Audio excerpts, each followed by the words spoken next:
এই হচ্ছে গোলকুন্ডা ফোর্ট। আপনারা যদি কোনো দিন হায়দ্রাবাদ যান এআইজিতে ডাক্তার দেখাতে, তাহলে এই গোলকুন্ডা ফোর্ট যেতে পারেন। প্রথমে এই ঢুকে যাওয়া যাবে, বেশিক্ষণ সময় লাগে না। ঢুকলেই এই দেখো ভিতরে একটা শব্দ হয়, এই যে রিফ্লেকশন হয় একটা ভালো, মানে মাঝখান থেকে দাঁড়িয়ে যদি হাততালি দেওয়া হয় তাহলে রিফ্লেকশন হয় খুব ভালো। এই কোণের জন্য, মানে কোণটা এমনভাবে সাজানো, এই দেখেন কোণগুলো এমনভাবে সাজানো গোলকুন্ডা ফোর্টের ভিতরে, এগুলোতে রিফ্লেকশন হয়। আর অনেক উঁচুতে উপস্থিত, এই যে এইভাবে সিঁড়ি বেয়ে বেয়ে উপরে উঠতে হয়। পুরোটা পাথর দিয়ে তৈরি,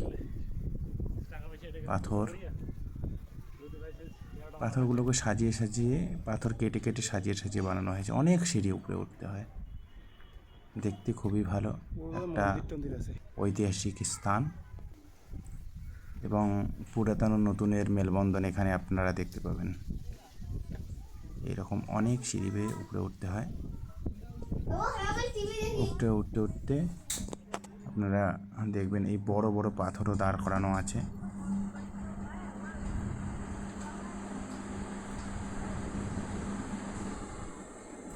এই যে গোলকুন্ডা ফোর্ট থেকে হায়দ্রাবাদ শহরটাকে এরকম দেখা যায়, খুব সুন্দর দেখা যায়, দেখতে খুবই ভালো লাগে।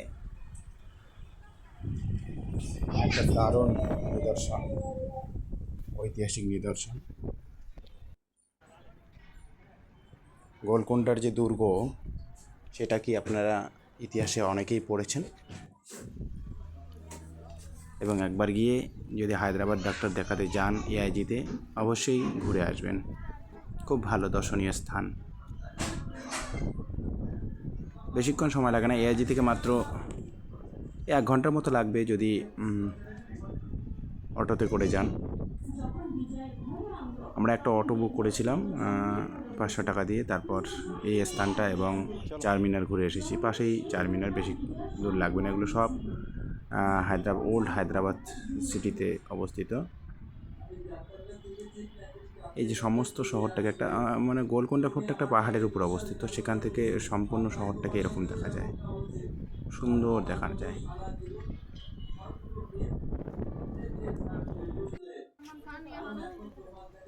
এই যে ফোর্টের ভিতরে এরকমভাবে ছোট ছোট কুঠরি করা। একটা ফোর্ট কেন তৈরি হয় আপনারা নিশ্চয়ই জানেন, এগুলোতে সৈন্য থাকতো।